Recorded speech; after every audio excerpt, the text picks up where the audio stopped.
Assalamualaikum warahmatullahi wabarakatuh. Innal hamdalillah nahmaduhu wa nasta'inu wa nastaghfiruh wa na'udzu billahi min shururi anfusina wa min sayyiati a'malina. May yahdihillahu fala mudilla lahu wa may yudlil fala hadiya lahu. Asyhadu an la ilaha illallah wa asyhadu anna sayyidina Muhammadan abduhu wa rasuluh alladzi la nabiyya ba'da ila yaumil qiyamah. اللهم صل على سيدنا محمد وعلى آل سيدنا محمد. قال الله تعالى في كتابه الكريم: أعوذ بالله من الشيطان الرجيم، بسم الله الرحمن الرحيم. يا أيها الذين آمنوا اتقوا الله حق تقاته ولا تموتن إلا وأنتم مسلمون. قال الله تعالى في كتابه الكريم: أعوذ بالله من الشيطان الرجيم، بسم الله الرحمن الرحيم. يا أيها الذين آمنوا كتب عليكم الصيام كما كتب على الذين من قبلكم لعلكم تتقون. Hadirin sidang sholat Jumat rahimakumullah. Senantiasa kita ucapkan puji dan syukur kita kepada Allah Subhanahu wa taala. Karena Allah Subhanahu wa taala memberikan kita nikmat kesehatan sehingga kita masuk di bulan Ramadan. Selawat salam senantiasa kita panjatkan, kita ucapkan kepada Nabi besar Muhammad sallallahu alaihi wasallam. Karena berkat syafaatnya lah semoga nanti kita ditolong oleh Allah Subhanahu wa taala. Kita ditolong oleh baginda Rasulullah sallallahu alaihi wasallam. Bulan Ramadan adalah bulan yang sering kita sebut bulan puasa. Dalam bulan ini ditunggu-tunggu oleh umat Islam seluruh dunia. Kedatangan bulan Ramadan akan membawa pengaruh kepada sikap umat Islam yang menyambutnya. Secara garis besar ada 3 sikap umat Islam menyambut bulan Ramadan, yaitu ada gembira, ada biasa-biasa saja, dan ada yang susah. Yang pertama gembira. Gembira dengan kedatangannya bulan Ramadan adalah karena mereka telah meyakini dan menyadari bahwa keutamaan yang terdapat dalam bulan Ramadan ini. Gembira karena Allah memberikan gelar takwa bagi mereka yang sungguh-sungguh melaksanakan puasa. Allah berfirman dalam Quran surah Al-Baqarah ayat 183 yang saya bacakan tadi, yang artinya, wahai orang-orang yang beriman, diwajibkan atas kamu berpuasa sebagaimana orang-orang sebelum kamu agar kamu bertakwa.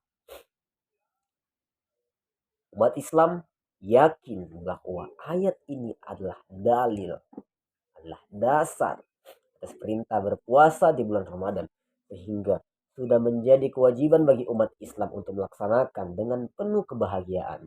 Gembira karena telah dapat berjumpa dengan bulan Ramadan yang dinanti-nanti. Karena ini adalah karunia dari Allah Subhanahu wa taala.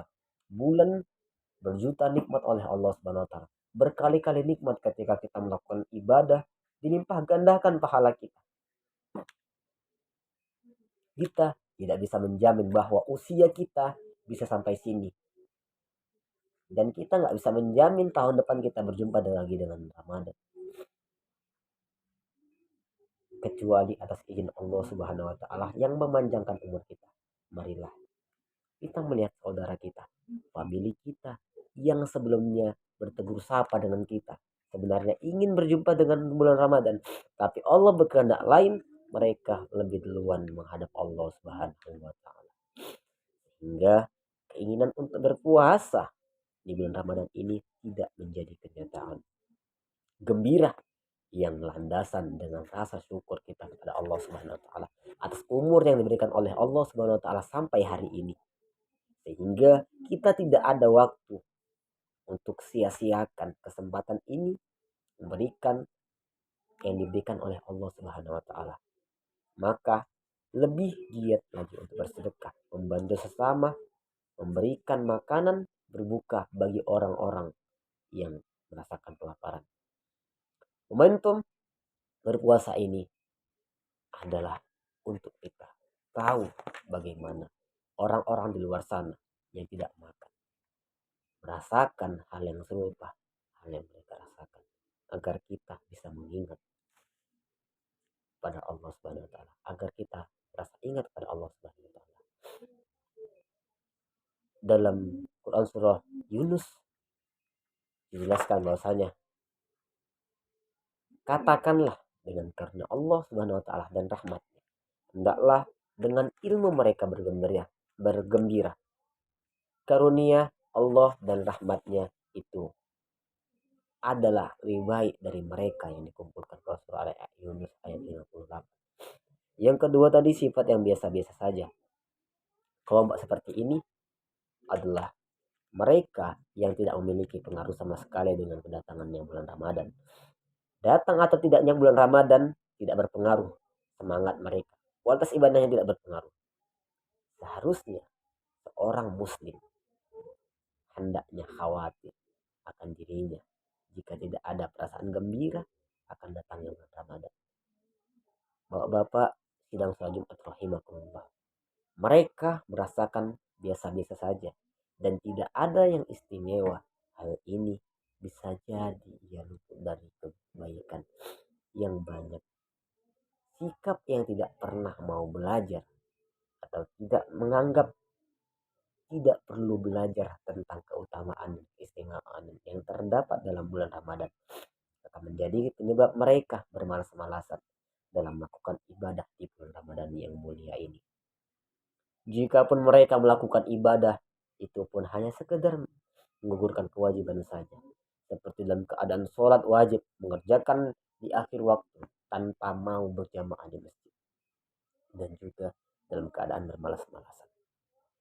Bapak-bapak sidang sholat Jumat rahimahullah, seperti yang dijelaskan dalam Quran surah An-Nisa ayat 142, yang artinya, dan apabila mereka berdiri sholat, mereka berdiri dengan malas, maka bermaksud ria dengan sholat dihadapkan oleh manusia, dan tidaklah mereka menyebut Allah kecuali sedikit sekali.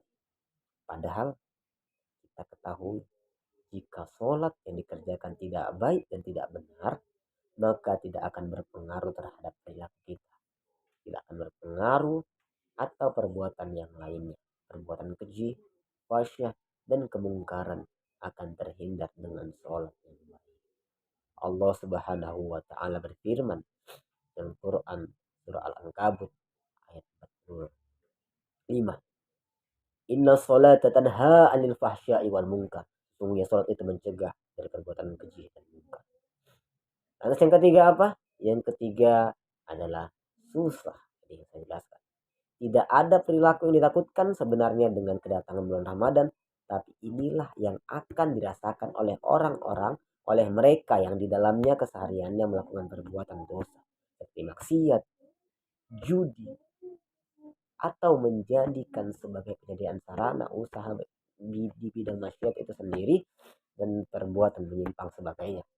Mereka susah, mereka gundah karena datangnya bulan Ramadan.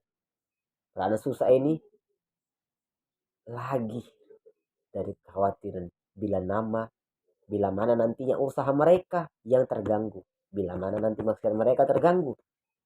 Bukannya penyediaan tempat prostitusi, judi, dan tempat maksiat lainnya susah karena akan mendapatkan peringatan dari masyarakat atau aparat keamanan seperti Satpol PP atau hal-hal yang lainnya. Jamaah sidang sholat Jumat rahimakumullah, padahal seharusnya perbuatan yang semestinya tidak boleh dilakukan walaupun di luar bulan Ramadan. Kelompok seperti ini kadang juga mengerjakan ibadah puasa, apalagi ibadah-ibadah wajib lainnya seperti sholat, zakat, yang sangat mengherankan ini dilakukan oleh mereka yang mengaku beragama Islam. Na'udzubillah min dzalik. Saya berharap agar kita sebagai umat Islam hendaklah termasuk dalam kelompok yang pertama, yaitu mereka yang membahagiakan, yang berbahagia menyambut datangnya bulan suci Ramadan. Jamaah sidang sholat Jumat rahimahullah, bulan yang ganjaran kebaikannya dilipat gandakan oleh Allah Subhanahu wa taala, baik yang di dalam terdapat keberkahan, ampunan, pembebasan dari api neraka, Semua ini Allah peruntukkan bagi kita yang menunaikan ibadah di bulan puasa. Semoga dari ketiga poin yang saya sampaikan tadi kita terdapat dalam poin pertama, yaitu merasakan bahagia datangnya bulan Ramadan. Demikian yang dapat khotib sampaikan pada jemaah, terkhususnya pada khotib sendiri. Barakallahu li wa lakum fil Qur'anil azim wa nafa'ni wa iyyakum bima fihi min ayatin wa dzikril hakim. Aku qouli hadza fastaghfiru innahu huwal ghafurur rahim.